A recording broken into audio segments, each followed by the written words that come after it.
darovalcev si želimo predvsem mladih, čim mlajših 20-25 let, ker bojo dolgo v registru, ker to tudi ne nazadnje nekaj stane, dolgo bojo na voljo, zdravi so. In mislim, da je veliko mladih družbeno angažiranih na tak drugačen način, nezadovoljnih z okoljem, ki jih obdaja. Tako da jaz mislim, da za take ne bi smel biti to težava, da se vključijo v take registre in na ta način tudi dejansko, ne samo z jezikom, kar je dostikrat primer, probajo narediti neko dobro delo.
Čutim povezanost s to osebo na nek način.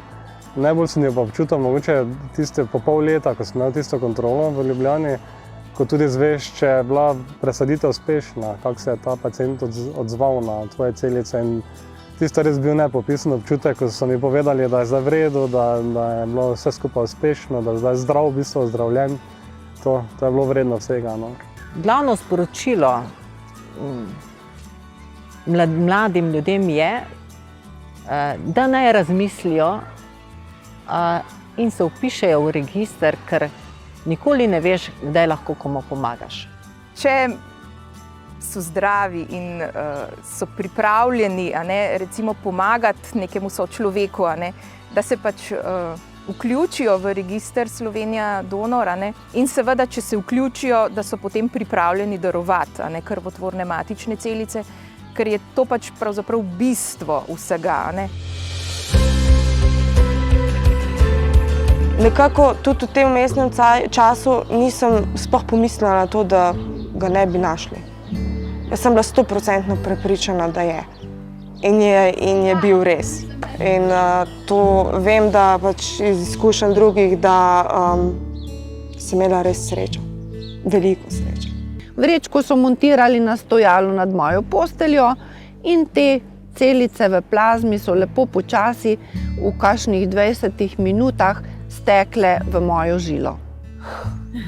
Fizično nič posebnega, ampak ko ti gledaš, kako ti ta tekočina kaplja v telo, se zavedaš, da ti doteka novo življenje.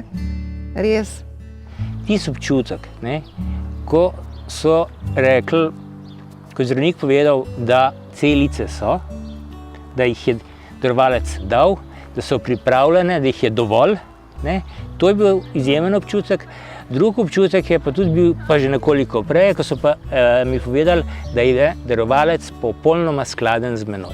Je treba pa obveščati ljudi, osveščati tudi o tem, da naj to svojo gesto, to svojo pripravljenost darujejo ne samo tistemu, ki ga poznajo, ki je trenutno v stiski, ampak da s tem lahko omogočijo preživetje komurkoli na svetu, glede na to, da je slovenski register vključen v mednarodni svetovni register. Res ne moreš pozabiti tega trenutka. In veš, da vse tisto, kar se ti je zgodilo predtem,